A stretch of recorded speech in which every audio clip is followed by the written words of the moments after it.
The morning of December 1st, 1948, began with the first soft rays of sunlight spilling over the still waters of Somerton Beach in Adelaide, Australia. The calmness of the early hour, however, belied the ominous mystery that was unfolding on the beach.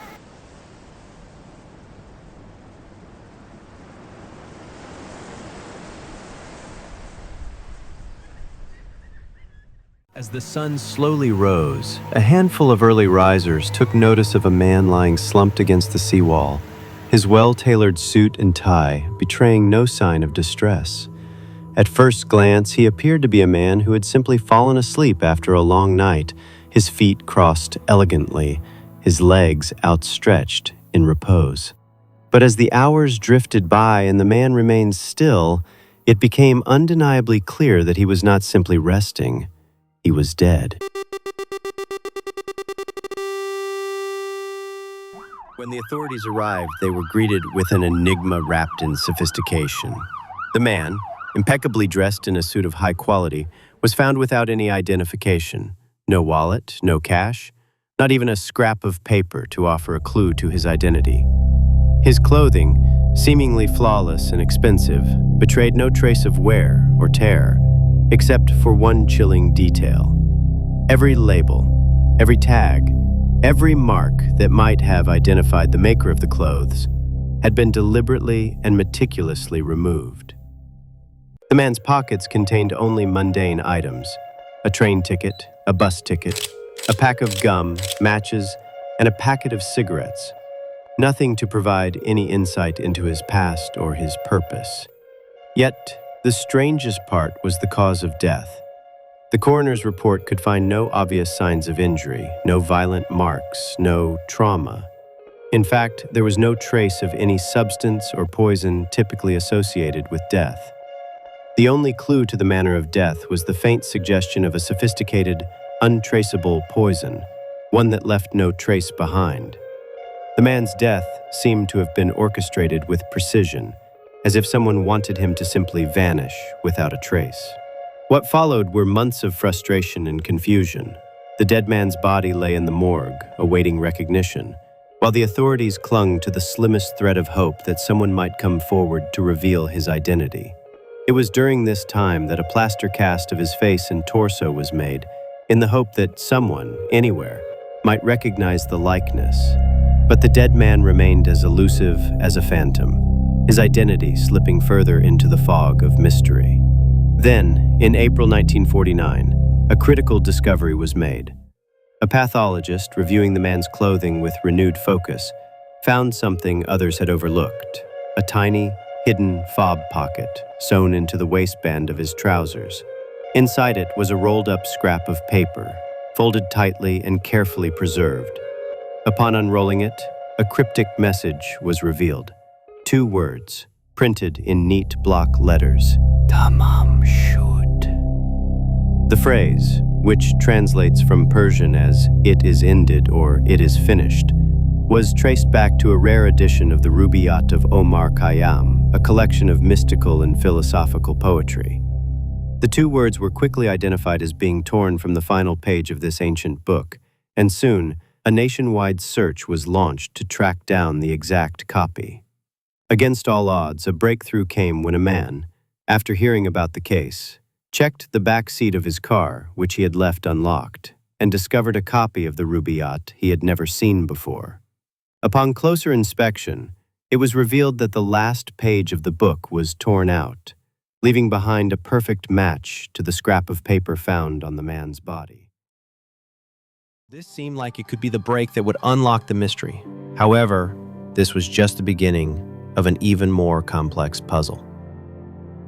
Upon closer examination of the inside back cover of the Rubaiyat, investigators found something even more bizarre. Written faintly in pencil were several lines of text. There was a phone number, which belonged to a local nurse named Jessica Jo Thompson. Beneath the number, 5 lines of capital letters were scrawled, seemingly a code indecipherable to all who attempted to crack it. When questioned about the discovery, Jessica Thompson seemed deeply disturbed. She was adamant that she had no idea who the dead man was, but when shown the plaster bust of his face, she nearly fainted, visibly shaken. She admitted that she had once owned a copy of the Rubaiyat, which she had given to an army lieutenant named Alfred Boxall during World War II. For a brief moment, it seemed as though the case had been solved. The dead man was identified as Alfred Boxall, the same lieutenant to whom Jessica had given the book. But that theory quickly unraveled. Boxall, alive and well, was found with his own copy of the Rubaiyat, including the final page, untorn, intact. The discovery of Boxall, unscathed and still holding the book, cast a shadow of doubt over the entire investigation. The dead man, it seemed, was not Alfred Boxall after all. Thus, the mystery of the Somerton man deepened. Was he a spy, perhaps an agent of the Cold War, dispatched to Australia to deliver some dark message and killed by his enemies? The timing was suggestive. The Cold War was just beginning, and the world was alive with political intrigue, espionage, and secrets. The poison that killed the man, untraceable, sophisticated, seemed to point to espionage. Was the Somerton man simply a casualty of a global game of secrets? His death a quiet message from an unknown enemy? Or was this tragedy more personal? Could it have been the death of a man, driven to despair by a broken heart? Someone who had come to Adelaide in search of a lost love? The words, Tamam Shud, after all, suggested finality, an ending. Could the man have been someone deeply in love, whose sorrow led him to take his own life as a final, poetic farewell? For decades, the mystery remained frozen in time. The Somerton man was buried under a simple headstone inscribed with the words, "Here lies the unknown man who was found at Somerton Beach." The case seemed to have been closed, but in the background, there were whispers of new discoveries and breakthroughs. But the story isn't over. In 2022, after years of painstaking research, Professor Derek Abbott and American genealogist Colleen Fitzpatrick made a huge announcement. Using DNA from hairs trapped in the plaster bust, they built a massive family tree. Through that, they claim they had finally identified the Somerton man, an electrical engineer and instrument maker from Melbourne named Carl Charles Webb, born in 1905. Webb had a history of writing poetry, a brother-in-law named Thomas Keene, which matched the name T. Keene on some of the man's belongings, and he had simply vanished in 1947. Webb's estranged wife said he could be secretive and moody. One leading hypothesis today is that he may have traveled to Adelaide to find her, and the mysterious code might be nothing more than the initials of horses he liked to bet on. And yet, even with this breakthrough, the official case is still open. South Australian police have yet to formally confirm the findings, as they await their own DNA results from the man's exhumed body. Was the Somerton man really just Carl Webb, a man nursing a private heartbreak?